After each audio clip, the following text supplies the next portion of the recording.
원래 약속과 계약은 서로 간의 관계입니다. 신임하기 때문에 약속을 하고 계약을 하게 되는 것입니다. 그래서 상대방의 걸음에 따라 약속을 하게 되면 그의 신뢰도에 따라 그의 걸음에 맞추어서 약속이 진행되는 것이 상식입니다. 그런데 하나님의 약속은 상대방의 반응에 상관이 없는 거야.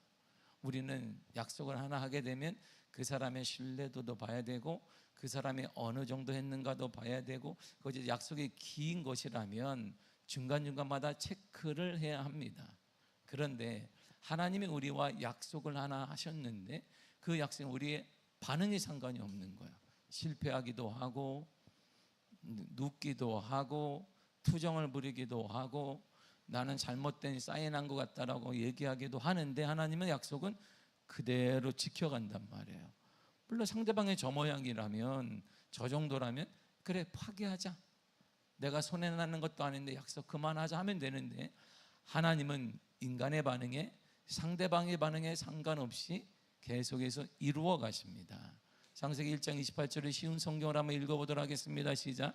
하나님께서 사람에게 복을 주시며 말씀하셨습니다. 자녀를 많이 낳고 번성하여 땅을 채워라. 땅을 정복하여라. 바다의 물고기와 하늘의 새와 땅에 움직이는 모든 생물을 다스려라. 아멘. 죄악이 가득하고 생각하는 것들이 약하여 서로 미워하고 서로를 억누르거나 다양한 방법으로 경제력과 권력과 지혜 등을 이용해서 과시하게 됩니다. 그래서 상대방을 주눅들게 만듭니다. 이러한 습성과 생각은 예나 지금이나 똑같습니다. 노아 시대 때나 지금이나 아브라함 시대 때나 지금이나 똑같습니다. 인간의 속성이 그렇게 쉽게 변화되지 않는다는 것이죠. 그래서 하나님께서는 인류를 홍수로 심판하셨습니다. 이건 아니지 않니? 이렇게 살면 옳지 않은데 변화됐으면 좋겠다, 생각이 바뀌었으면 좋겠다는, 변화되지 않으니까 하나님이 홍수로 심판하셨어요. 하나님의 은혜를 받은 노아 가족 8명만 생존했습니다. 그러나 홍수 심판 후의 역사를 보게 되면 짧게는 100년, 아니면 길게 보면 340년 사이에 큰 사건이 하나가 일어납니다. 그 사건이 바로 바벨탑 사건이에요. 그 기간 동안 인류가 기하급수적으로 인류가 늘어납니다. 8명인데 바벨탑을 짓자고 하는 거예요. 100년이나 아마 역사적으로 보면 340년 정도 지났다고 봅니다. 어떻게 8명이 지을 수는 없잖아요. 하늘 꼭대기에 닿게 하자 그러니까 8명 갖고는 되지 않는데 그 기간에 인구가 기하급수적으로 늘어났습니다. 홍수 직후에, 홍수가 끝난 다음에 인간의 수명이 400년에서 600년으로 정해졌습니다. 수명이 길어지면서 자녀를 낳을 수 있는 임신 가임 기간이 늘어나 버렸어요. 수백 년 동안 자녀를 낳을 수 있습니다.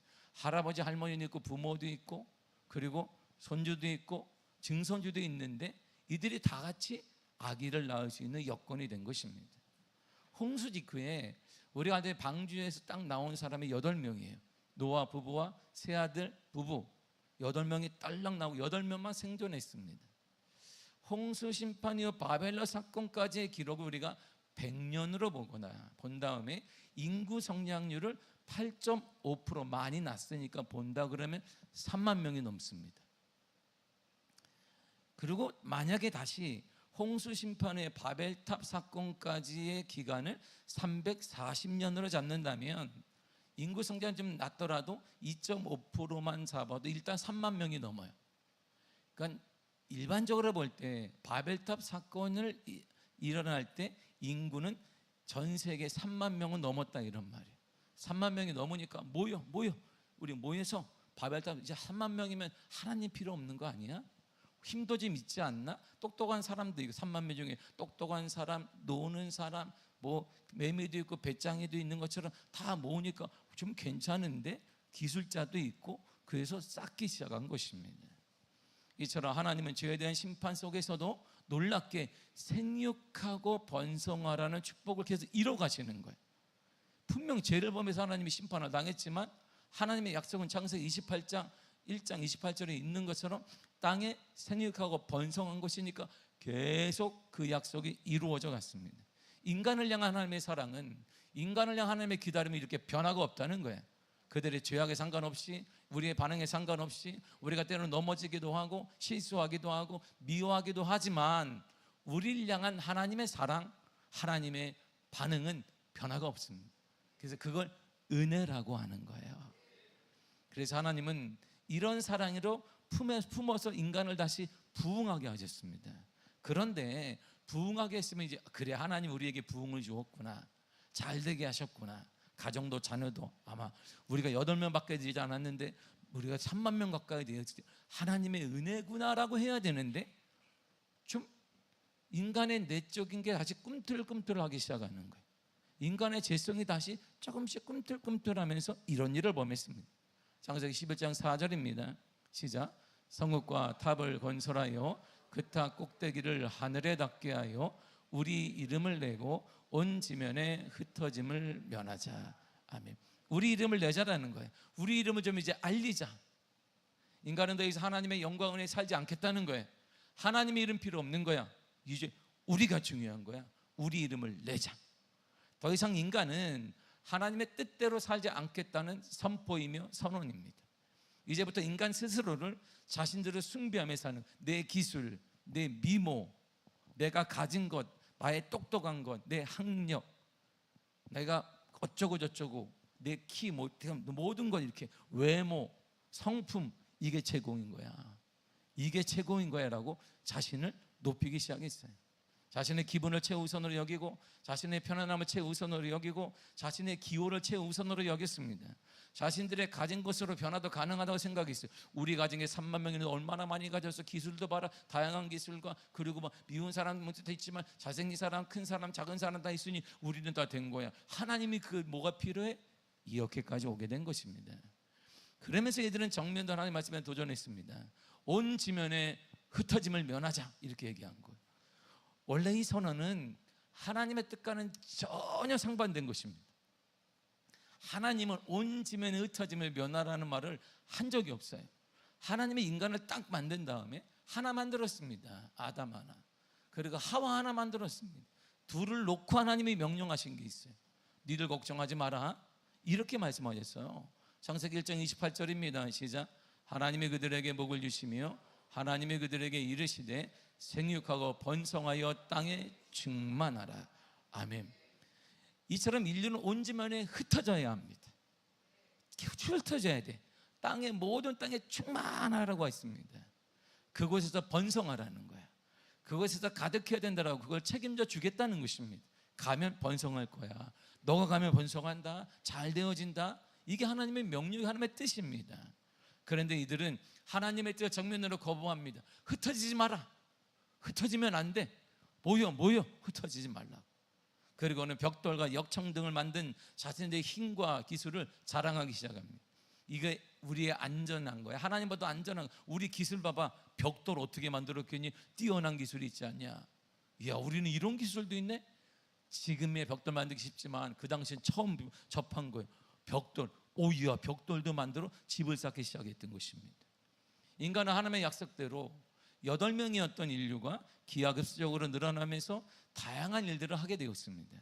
이전에 누리지 못했던 문명이 발달하기 시작했습니다. 그러면서 문명이 발달하면 편안함이 와요. 편안함이 옵니다. 과학이 발달할수록 편안해집니다. 예전에 우리가 방 어떻게 닦았어요? 허리 굽혀가지고 이렇게 막 이렇게, 그리고 일어나면서 아이고. 그리고 무릎이 왜 이러니 때렸어요, 이렇게. 지금은 로봇가 처음에 로봇 만들었을 때 턱을 못 넘었는데 요즘 로봇은 턱도 넘어, 이렇게. 예전엔 로봇가 계단 만들면 우리가 들어가지고 그러는데 요즘은 로봇가 계단도 올라가, 이렇게. 이 아이가, 이야, 얼마나 편해. 우리는 뭐만 하면 돼? 버튼만 눌러요. 버튼도 안 눌러요. 핸드폰 대고 누구 청소 시작하면 애가 3시간만 청소해 3시간 동안 막 돌아다녀. 우리 교회도 그렇게 할 날이 곧 올 것입니다. 여기 다 닦고, 이렇게 막 여기 다 닦고, 식당에서는 로봇가 이렇게 칙칙, 내가 이번 주에는 육개장 하겠다 그러면 얘가 칙칙칙 육개장 재료가 나올 거예요. 몇 명? 200명 재료 딱 나오고, 식사당번은 뭐 하느냐? 재료만 사오는 거예요, 이렇게. 아니면 전화해가지고 이 재료가 딱 오면 얘가 툭툭툭 풀려가지고 365일 밥맛이 똑같아. 우리는 짜다 싱겁다 그러는데 그럴 게 없어. 얘는 그냥 똑같아. 우리 입맛이. 우리가 맞추면 돼. 이제 좀 나이가 들으니까 싱겁게 해야 되겠다. 얘는 싱겁게 다 해줘. 손님이 많이 왔으니 싱거운 건 맛이 없다고 하니까 짭조름하게 해야 되겠다. 짭조름하게 다 해줘. 머지않았습니다. 여러분, 기회 됐을 때 청소하시고 봉사하시기를 축복합니다. 좀 전에 하고 싶어도 못해. 그 한 아이가 다 24시간 준비하고 있어요. 칙칙칙칙칙칙. 그러게 이 아이는 조용해. 말도 없어. 우린 뭐 이렇게 발도 많고 막 깨고 막 이렇게. 요참 뭐가 깨져. 그래 깨야 새로 새거 살 수 있지. 많이 깨시기를 바랍니다. 근데 얘는 실수도 없어. 이렇게 다 할 수 있으면 뭐예요? 편하시잖아요. 문명이 발달하면 이렇게 편해집니다. 그런 문명을 맛보자 이들은 가차없이 하나님을 버려버렸어요. 이렇게 편한데 무슨 하나님의 명령, 하나님이 뭐가 중요해? 하나님을 거부하기 시작했습니다. 그런데요, 그럼에도 여전히 하나님은 그런 인간, 그런 인류를 사랑하신 거예요. 그래서 성경이 이렇게 말해요. 예레미야 31장 3절입니다. 시작. 옛적에 여호와께서 나에게 나타나사 내가 무궁한 사랑으로 너를 사랑하는 거로 인자함으로 너를 이끌었다 하였도다. 너는 이스라엘이에요. 옛적에 내가 너를 사랑했는데 어떻게? 무궁히 사랑했다. 너 삐져도 너가 반응하지 않아도 나는 사랑했다. 끝까지 내가 사랑했다. 이게 하나님 우리를 향한 마음인 거야. 하나님이 여러분들을 사랑하십니다. 여러분들의 많이 하고 적게 하고 상관없이 하나님 여러분들을 사랑하십니다. 인간을 사랑할 때 하나님의 약속은 그럼에도 그대로 그래서 이루어진 것이에요. 어떻게 이뤘을까요? 이들이 흩어지지 않으려고 하니까 하나님이 방법은 똑같아요. 흩어지면 돼요. 8절 창세기 11장 8절을 보겠습니다. 시작. 여호와께서 거기서 그들을 온 지면에 흩으셨으므로 흩어버렸어요. 이렇게 언어가 다르게 해서 흩어버렸습니다. 하나님은 창세기 1장 28절의 말씀처럼 인간을 흩으셔서 번성하게 하셨습니다. 인간의 죄와 인간의 어리석음과 인간의 장기 앞에서도 변함없이 하나님은 약속을 이루어 가신 것입니다. 그러나 인간 편에서 보면 하나님의 뜻은 고통이에요.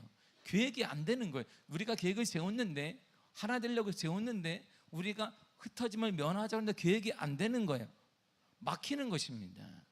그러나 하나님은 우리의 막힘까지도 사용하셔서 선한 길로 인도하고 역사하고 계시는 것입니다. 당시 인류는 벽돌 기술을 가지고 있었어요. 누가 만들었는지 모르지만 벽돌을 개발했습니다. 그래서 기술이 생겨서 집을 짓기 시작한 거예요. 이렇게 나무를 지었다가 이제 벽돌로 하니까 튼튼해지잖아요. 그리고 고도의 역청 기술이 있었습니다. 이 역청이 뭐냐면 방수제입니다. 그리고 접착제예요. 그리고 시신을 썩지 않게 만드는 방부제입니다. 그리고 그 당시에 그 역청은 지혈제를 사용했어요. 피가 나면 이렇게 그러니까 딱 달라붙어. 살길이 좀 심하긴 했지만 지금 사용하지 않겠지만 그리고 피부병 약으로도 썼습니다. 이처럼 이전 시대에 경험하지 못했던 문명과 문화를 그들이 경험하게 되었습니다. 이들의 문명이 얼마나 발전했는데 하나님도 필요 없다는 것입니다. 이제 하나님한테 예전에 아프면 어떻게 해서 주님 도와주세요 도와주셨는데 역청이 생겼네. 주님 필요 없잖아 이제. 이야, 그때는 뭐 여기 아프기만 하면 기도해 주셔야 되는데 용한 사람이 많아요. 여기 거기 가면 되잖아. 용한 사람 뭐 기도받을 게 뭐 있어. 용한 사람이 가요. 뭐 용한 사람한테 그냥 막 나라에 돈 준 걸 다 거기다 투자하고 있어요. 하나님의 나라 확장은 아니라 하나님 필요 없다는 것입니다. 우리 기수가 문명의 최고라는 자부심이 있었어요. 이제 이런 자부심을 너무 확신했습니다. 하나님 없이도 우리는 잘 살 수 있다.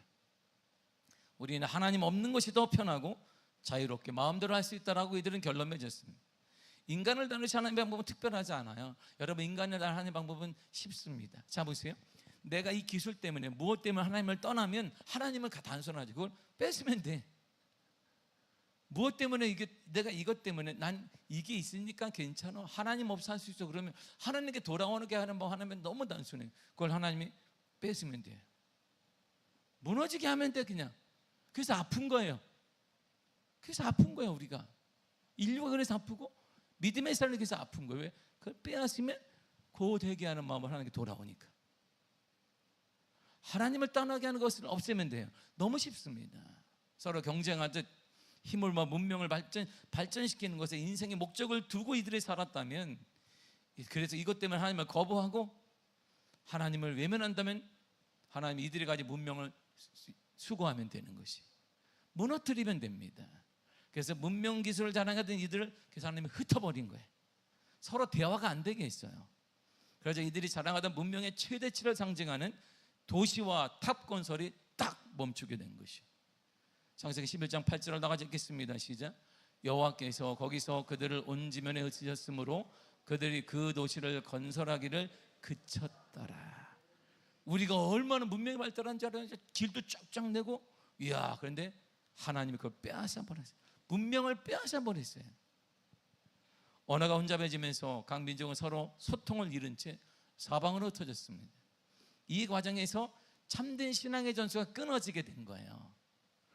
각 족속마다 민족마다 고유의 신화를 가지고 갔어요. 그래서 공통적인 게 뭐냐면 아프리카 가든 어느 나라 가든 항상 제사법은 똑같습니다. 피가 필요하고 높은 곳에 제단이 있어요. 신과 가까이 간다. 이것만 남아있지 신에 대한 개념이 다 깨져버렸어요. 어느 나라 가든, 우리나라를 보세요. 지금 기독교전에 항상 어디에 있어? 지리산에서 36년 돌을 닦았다. 뭐 이런 사람이 있죠. 이거는 아프리카도 똑같습니다. 산 위에다 다 제단이 있어요. 왜? 신을 가까이 하겠다는 것이기 때문에.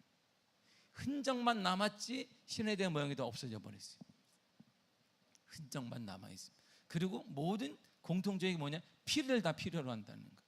양을 잡든 뭘 잡든 무당이든 뭐든 이게 유월절에 대한 게 흔적만 남아있다는 거예요. 아무튼 이런 과정을 통해 신앙 전수가 끊어져 버렸습니다. 그래서 하나님은 이 사건을 계기로 해서 구원의 계획을 좀 변경하셨어요. 노아 심판 이후에도 인간은 바벨탑을 쌓고 집단으로 하나님을 대적하기 시작했습니다. 교만해져서. 그래서 하나님은 인류 전체를 한꺼번에 다루시기보단 한 사람을 선택해서 새로운 백성을 만들고 형성하는 방식으로 구원 계획을 좀 바꾸셨습니다.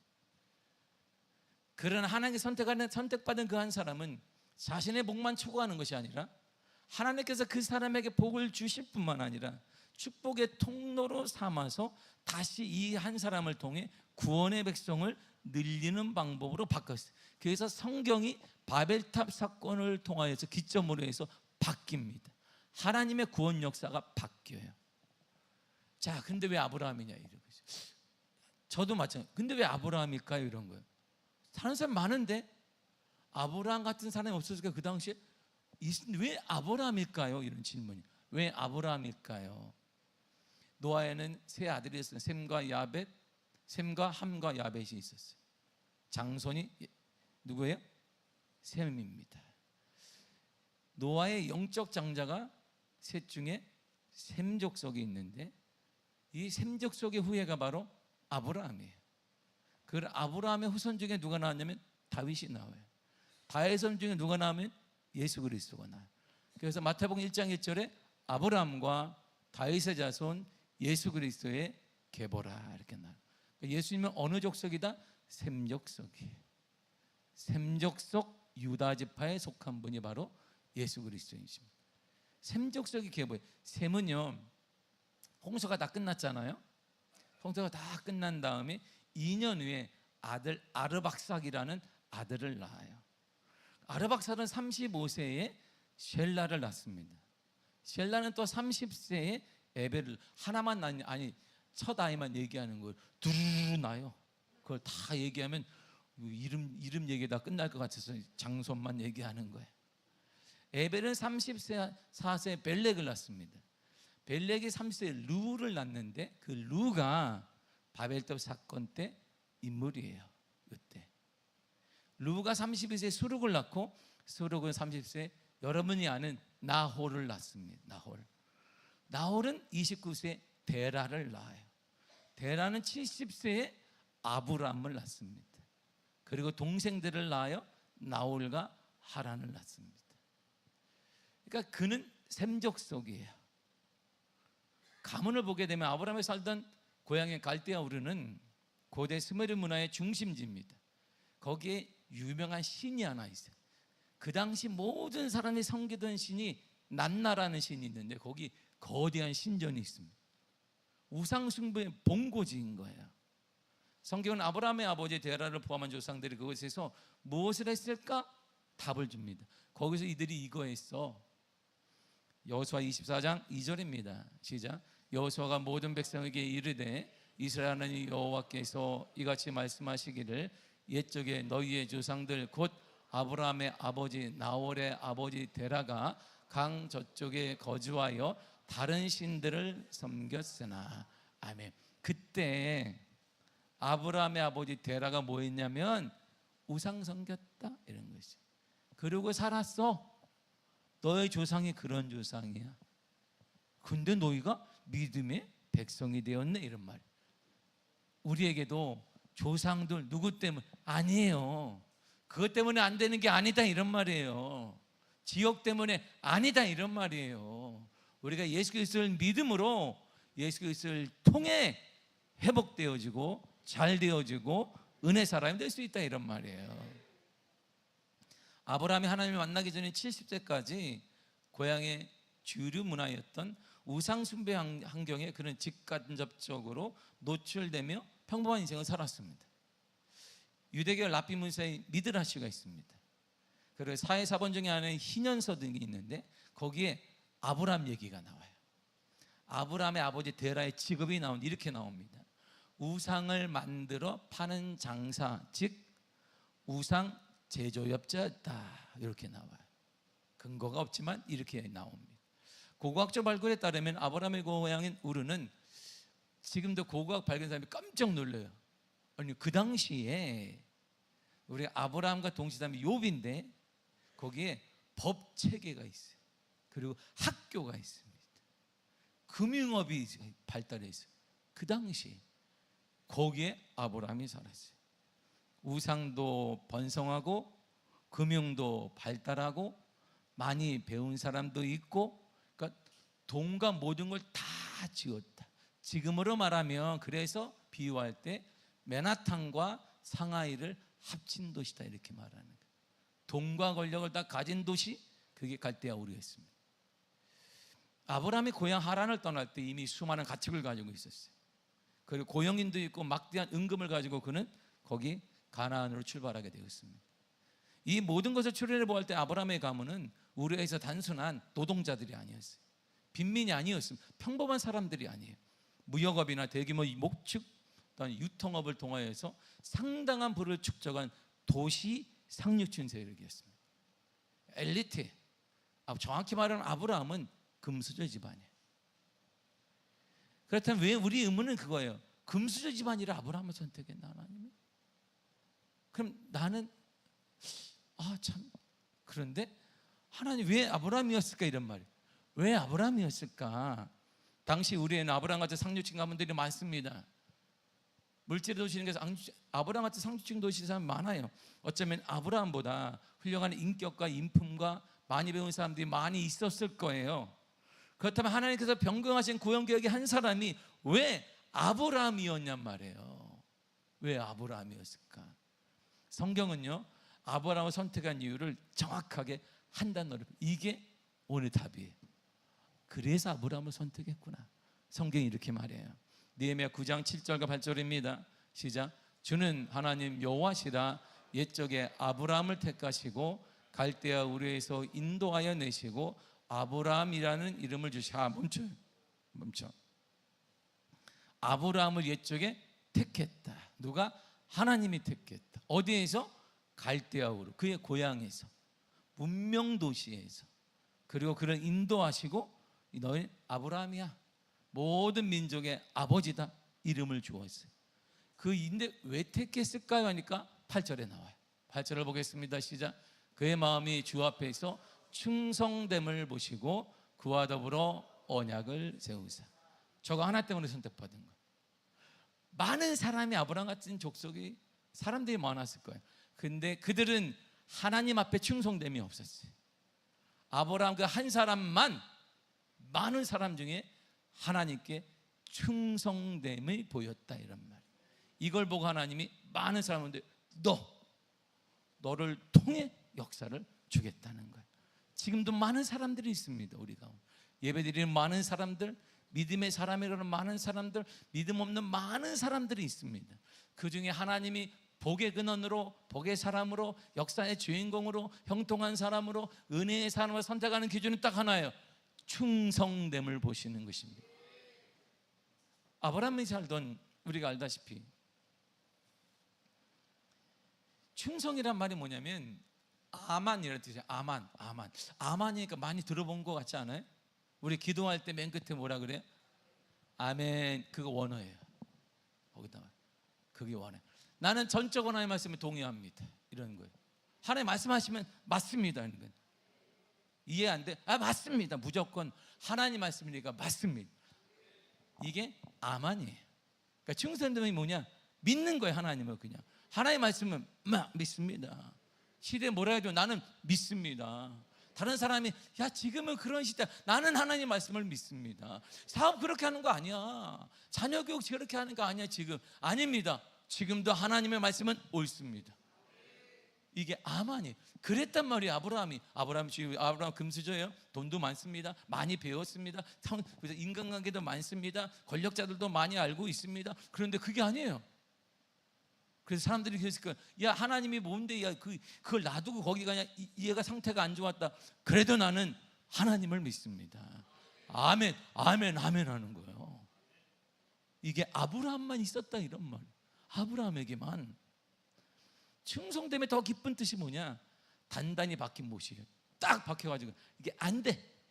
얼마나 단단하게 박혔는지 안 돼.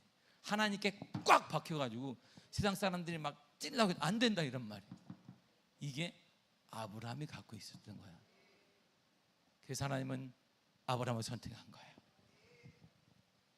아브라함의 충성됨은 상황에 따라 변화되는, 감정이 변화되는 연약한 믿음이 아닙니다. 주변 환경이 요동치기도 하고 상식적으로 이해되지 않는 명령이 내려와도 하나님의 신실하심을 그는 믿었어요.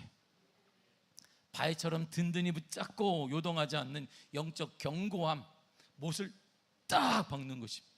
나는 하나님께 못 박았습니다. 나는 누구도 뺄 수 없습니다. 이게 아브라함에게 있었던 거예요. 그러므로 아브라함이 본질적으로 완벽한 인간이어서 택함받은 게 아닙니다. 세상적으로 권력과 돈이 많아서도 아니고, 좋은 가문, 셈의 가문이고, 그 당시 돈 많은 가문의 후손이기 때문도 아닙니다. 좋은 배경을 가지고 있었기 때문에 선택받은 것도 아닙니다. 아브라함이 하나님께 선택받은 이유는 딱 하나입니다. 충성됨인 거예요. 주 앞에 충성됨. 우리 자녀가 쓰임받는 거, 내가 쓰임받는 거 이유는 딱 하나밖에 없습니다. 여러분의 기업에 쓰임받고, 여러분의 일터가 쓰임받고, 여러분의 자녀가, 우리 교회가 쓰임받는 이유는 딱 하나예요. 충성됨인 것입니다. 그냥 뿌리를 딱 내리는, 모두 그냥 쾅 박는 거예요. 하나님 앞에 아무도 못 뽑아. 바보다, 니는 바보, 여기다 박는 거 아니야. 물질이 왜다 해야지. 그래도 그냥 여기인 거예요. 충성된 신실함, 믿음직한 사람의 모습을 보세요. 1절을 보겠습니다. 시작.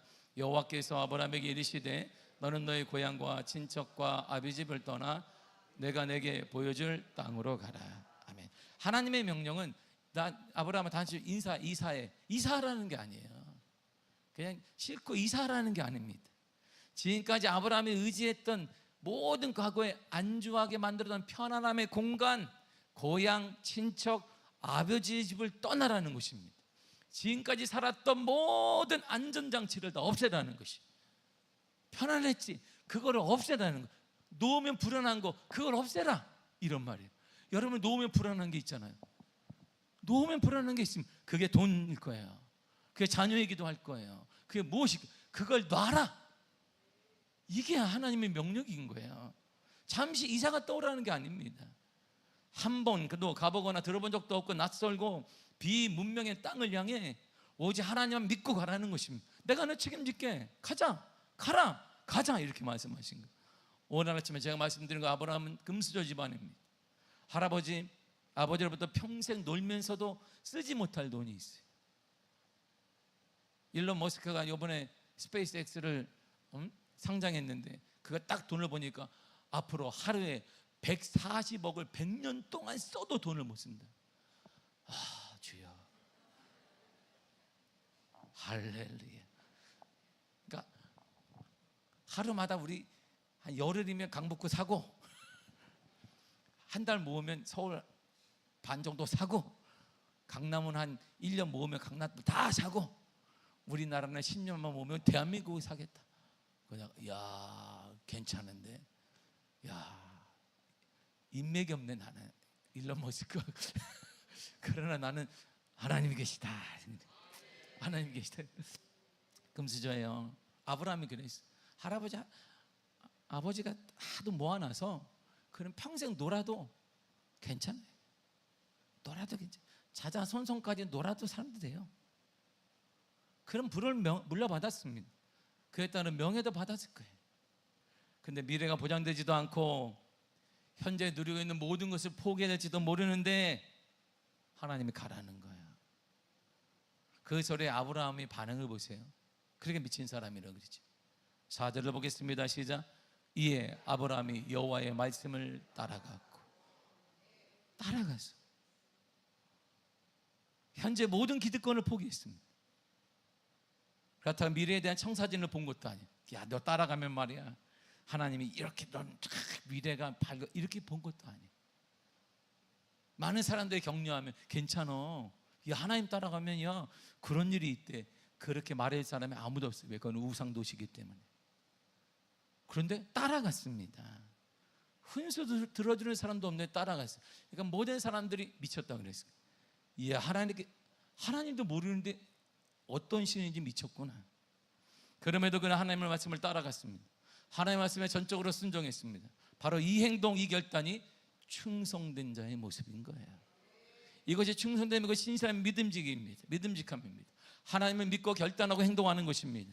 하나님의 말씀을 믿고 순종하며 행동하는 것, 바로 그것이 충성됨이고, 하나님은 수많은 사람 가운데 그 충성된 한 사람을 뽑아 복의 근원되게 만들고 그의 후손을 통해 예수 그리스도를 낳게 만드는 축복의 사람, 한 민족을 살리는 사람으로, 한 나라를 세우는 사람으로, 그리고 우리가 하늘나라 가게 되면 주님이 아니라 아브라함이 우리를 맞이하는 그런 놀라운 축복자로 만들어준 것입니다. 그래서 하나님은 쓰임받는 자들의 이게 예외 없이 충성됨을 요구하는 거예요. 모세를 보세요. 미디안 강야에서 40년 동안 정착에 살고 있었습니다. 이제 쫓겨났다가, 왕적 생활 때 살인에 쫓겨났다가 40년 동안 이제 얼마나 편안한, 처음엔 너무나 왕적 생활하는데 불편했지만 살다 보니까 편안한 거예요. 지리를 너무나 잘하는 거예요. 광야 생활이 너무나 편안합니다. 이제 편안해서 가족도 있고 친척도 있고 장인도 있고 자녀들도 낳고. 그런데 하나님이 갑자기 동족을 구원해야 되니까 너 돌아가라. 누구한테 갈까요? 애굽 왕 바로에게 가라.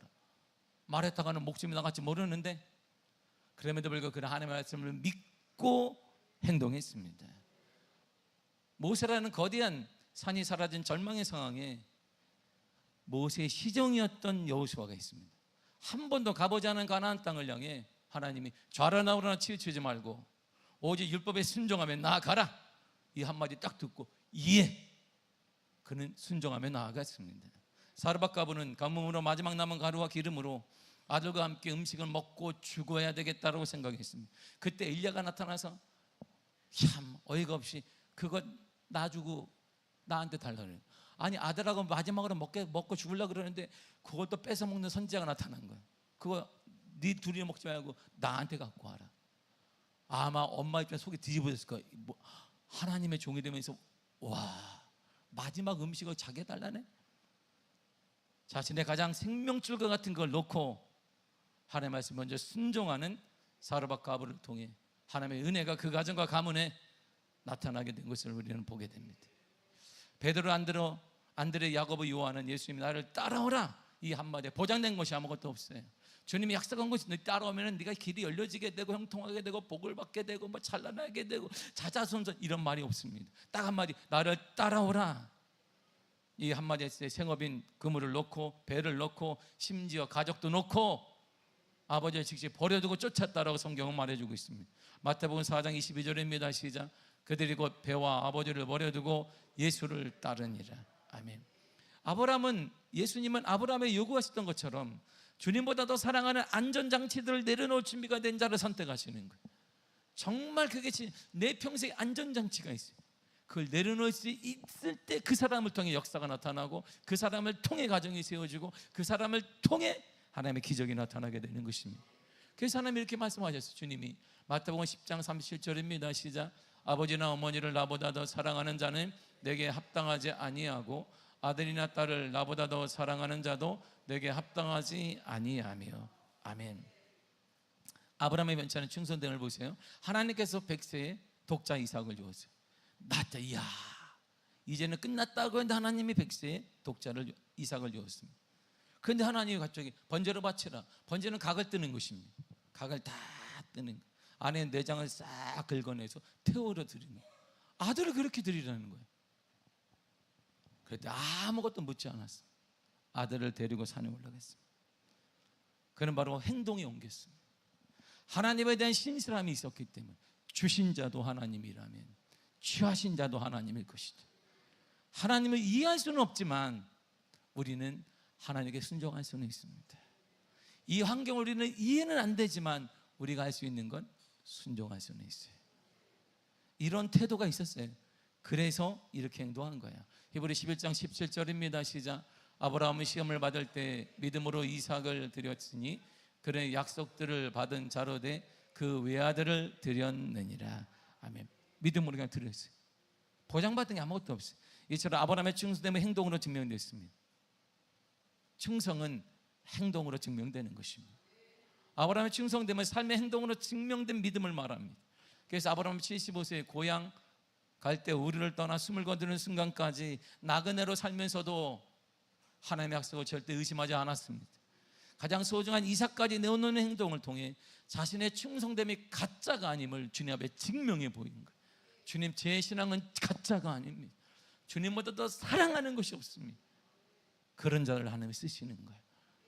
그런 자를 여러분들의 가정에, 여러분들의 가문에 그런 자가 있다면 하나님이 여러분들에게 기적이 일어날 것이고 그런 한 사람에게 간절히 축복합니다. 지금 우리의 문제들이 있습니다. 이 문제들은 하나님에 대한 충성됨을 증명해 보이는 시간인 거예요. 우리를 주님이 버리는 시간이 아니라 하나님이 나에게 이 어려움을 통해 내 충성됨을 보기를 원하시는구나. 하나님은 이 어려움을 통해 여러분이 가진 충성됨을 증명할 기회를 주고 계십니다. 이 어려움과 고통은 여러분이 감당할 만큼만 주십니다. 그래서 절대 잊지 마십시오. 디모데 4장 4절입니다. 시작. 하나님께서 지으신 모든 것은 선함에 감사함으로 받으면 버릴 것이 없나니.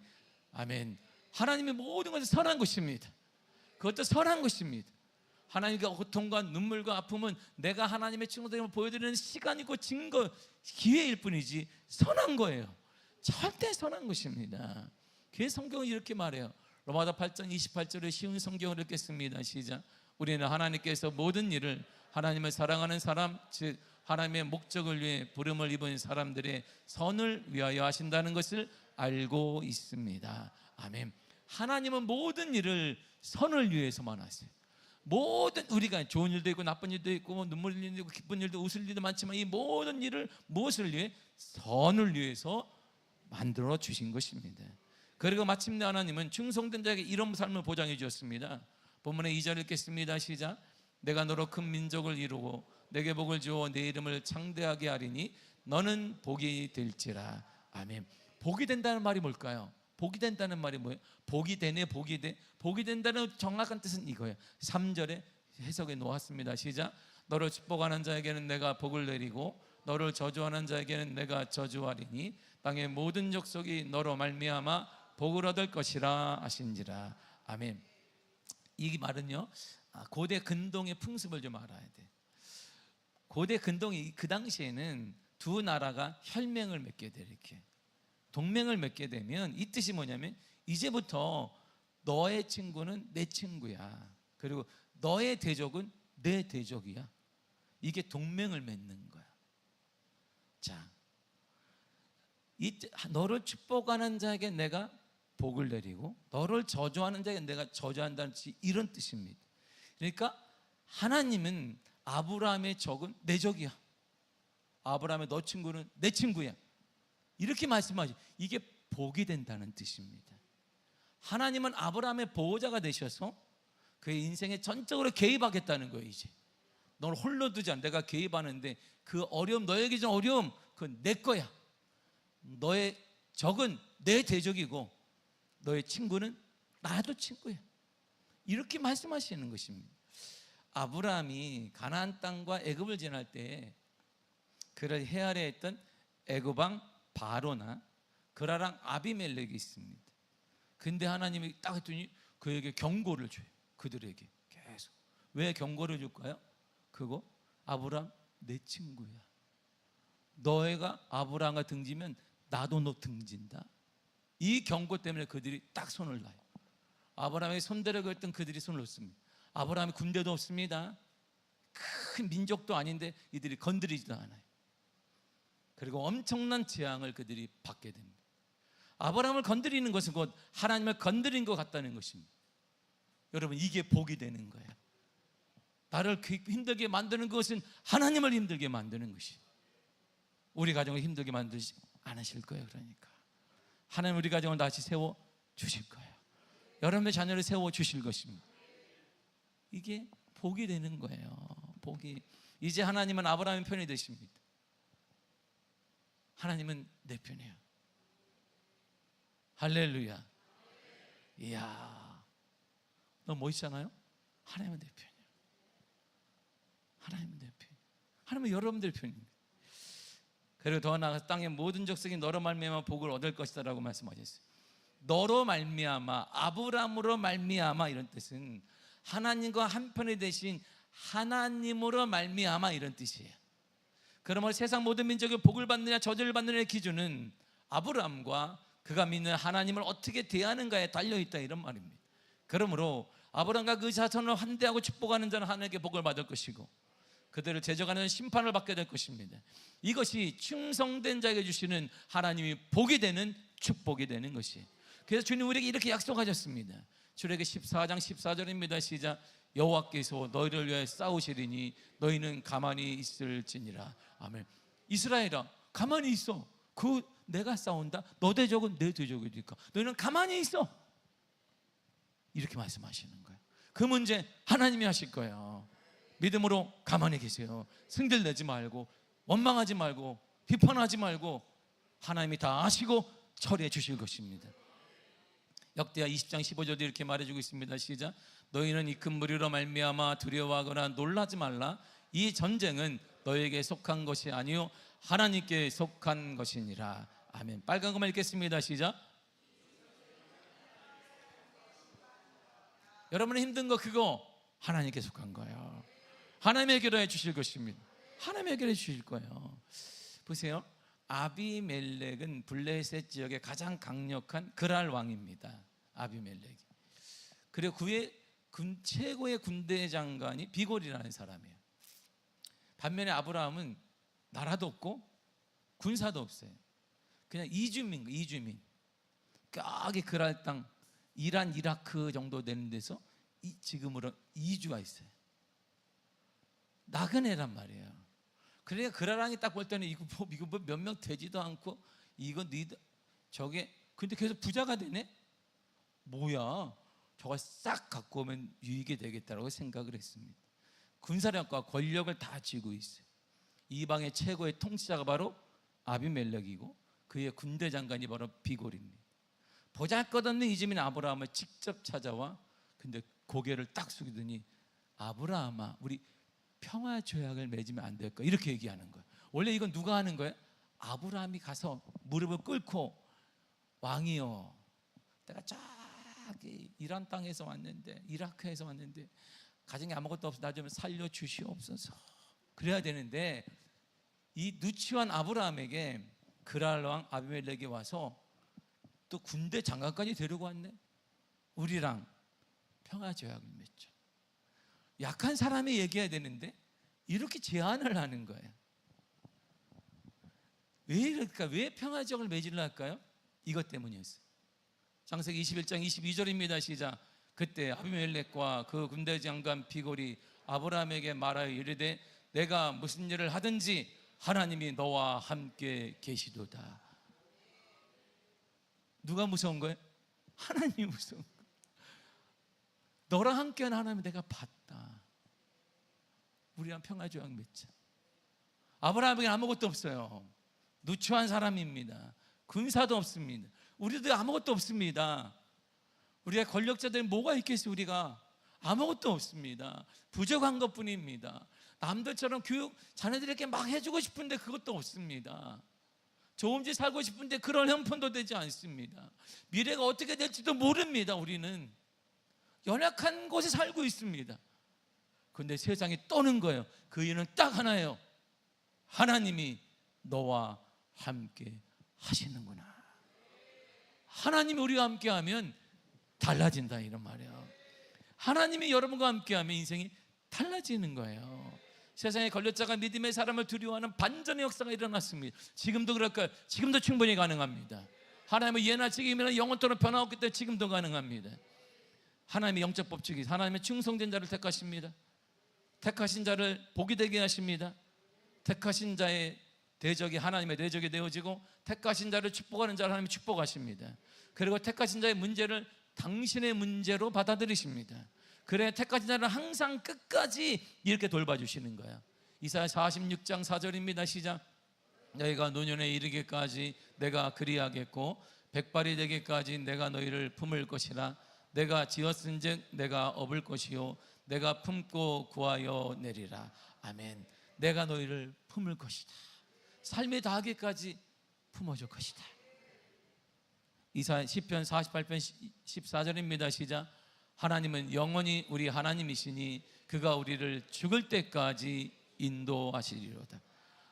우리 하나님은 여러분들을 죽을 때까지 인도해 주실 것이요 품어 주실 것입니다.